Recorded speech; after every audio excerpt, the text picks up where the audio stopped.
ഇന്ന് നമ്മളിവിടെ തയ്യാറാക്കാൻ പോകുന്നത് ഒരു ഇൻഡോ ചൈനീസ് വിഭവമായ ചിക്കൻ ഫ്രൈഡ് റൈസ് ആണ്. ഇനി അതിനാവശ്യമായിട്ടുള്ള സാധനങ്ങൾ എന്തൊക്കെയാണെന്ന് നോക്കാം. Chicken 300 gram, dark soya sauce 1.5 teaspoon, ഉപ്പ് കുരുമുളക് പൊടി ടേസ്റ്റിനനുസരിച്ച്, ഉപ്പിട്ട് വേവിച്ച ബസുമതി ചോറ് 4 കപ്പ്, അതിനുശേഷം ഫ്രിഡ്ജിൽ വെച്ച് തണുപ്പിച്ചെടുത്തതാണ്.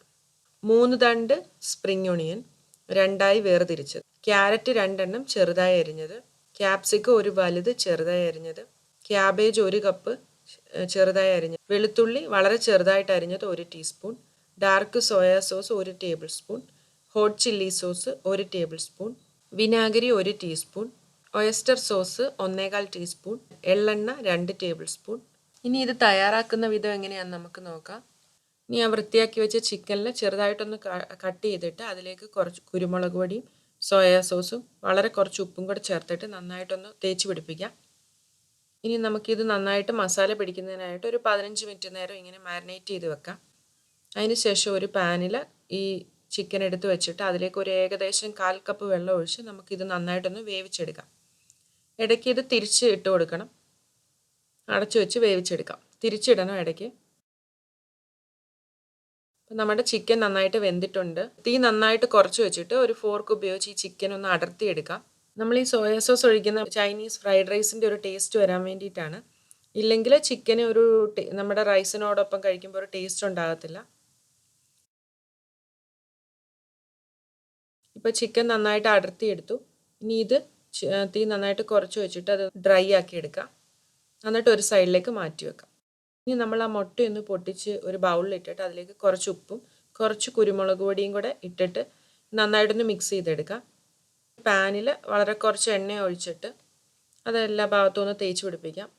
നമ്മുടെ പാൻ ചൂടായിട്ടുണ്ട്. ഇതിലേക്ക് ആ മുട്ട ഇളക്കിയെടുത്ത് ബീറ്റ് ചെയ്ത് വെച്ച് മുട്ട ഒഴിച്ചു കൊടുക്കാം. പെട്ടെന്ന് തന്നെ ഇത് ഇളക്കിയെടുക്കണം, കാരണം ആ മുട്ട കുക്കാവുന്നതനുസരിച്ച് അതിൻ്റെ ബ്രൗൺ കളറാവും ഒരു സൈഡ്. അപ്പോൾ അങ്ങനെ വരരുത്. അതിനായിട്ട് പെട്ടെന്ന് അത് ഇളക്കിയെടുത്ത് നല്ല മഞ്ഞ കളറിൽ തന്നെ ഇരിക്കണം. അപ്പം നമ്മുടെ മുട്ട ഇളക്കിയെടുത്തത് റെഡിയായി. വേറൊരു പാത്രത്തിലേക്ക് നമുക്ക് കോരി മാറ്റാം. ഇനി ആ സെയിം പാനിൽ കുറച്ച് എള്ളെണ്ണയാണ് ഞാനിവിടെ ഉപയോഗിച്ചിരിക്കുന്നത്. ഏതെങ്കിലും റിഫൈൻഡ് ഓയിൽ ഉപയോഗിച്ചാലും മതി.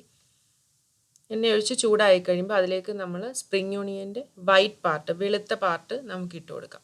1 മിനിറ്റ് ഒന്ന് വഴറ്റിയെടുക്കാം. നല്ല ഹൈ ഫ്ലെയിമിൽ വേണം ചെയ്യാൻ. ഇനി ഇതിലേക്ക് ചെറുതായി അരിഞ്ഞ് ക്യാരറ്റ് ചേർത്ത് കൊടുക്കാം. അതും ഒന്ന് വഴറ്റിയെടുക്കാം.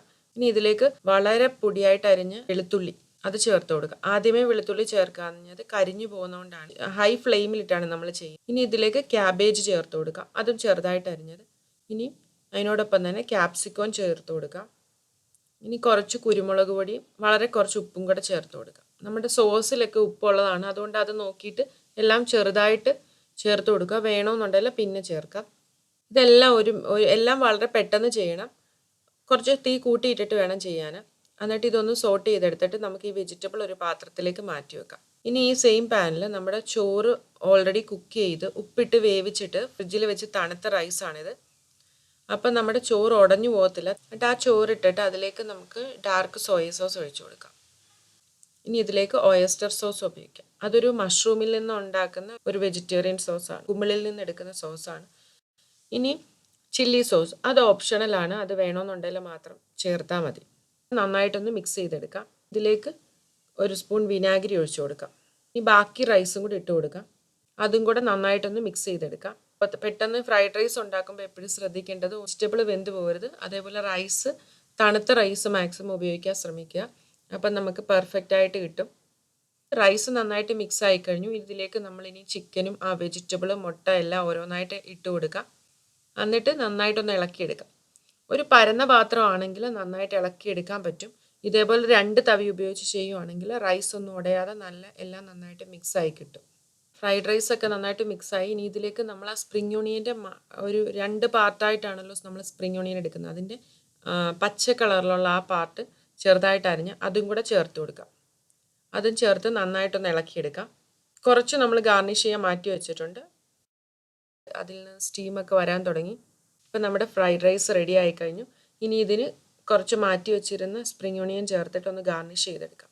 ഇപ്പോൾ ഇത് ചൂടോടുകൂടി സെർവ് ചെയ്യാൻ റെഡി ആയി കഴിഞ്ഞു. നമുക്കിപ്പോൾ റെസ്റ്റോറൻറ്റിലൊക്കെ കിട്ടുന്ന അതേ ടേസ്റ്റാണ്. ഇതെല്ലാവരും ഒന്ന് ട്രൈ ചെയ്ത് നോക്കണം.